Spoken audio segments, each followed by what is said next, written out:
ఎన్టీఆర్ సినిమాకి తన రేంజ్ పెంచుకుంటూ దూసుకుపోతున్నాడు. టెంపర్ నుంచి ప్రారంభించి ఒకదాన్ని మించి ఒకటి చొప్పున వరుస విజయాలను నమోదు చేస్తున్నాడు. ఎన్టీఆర్ తన 27వ సినిమాతో ఈ మ్యాజిక్ రిపీట్ చేయాలని భావించడంలో ఆశ్చర్యం లేదు.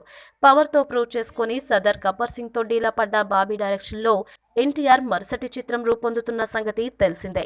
ఇప్పుడు ఈ సినిమా కోసం సంగీత దర్శకుడిని ఫైనల్ చేసేశారు. రేపు షూటింగ్ అధికారికంగా ప్రారంభం కానుండగా మరోసారి దేవిశ్రీ ప్రసాద్కే సంగీత బాధ్యతలు అప్పగించేస్తున్నట్టు ఎన్టీఆర్ చెప్పాడు.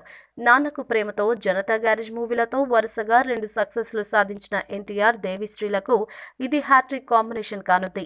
ఈ చిత్రంలో ఎన్టీఆర్ 3 క్యారెక్టర్లు చేయనుండగా ఈ మూవీలో ప్రోస్టాటిక్ మేకప్ కోసం బాలీవుడ్ మేకప్ మ్యాన్ ను తీసుకొచ్చారు. ప్రస్తుతం రాశి ఖన్నా, నివేదా థామస్లను హీరోయిన్లుగా ఫైనలైజ్ చేయగా కళ్యాణ్ రామ్ నిర్మాణంలో తెరకెక్కనున్న ఈ చిత్రం ప్రారంభానికి ముందే ఆసక్తి పెంచేస్తుంది. ఈ వీడియో మీకు నచ్చినట్లయితే సబ్స్క్రైబ్ చేయండి. ఫిలిమి స్టార్స్ బోలెడంత న్యూస్ బోల్డ్గా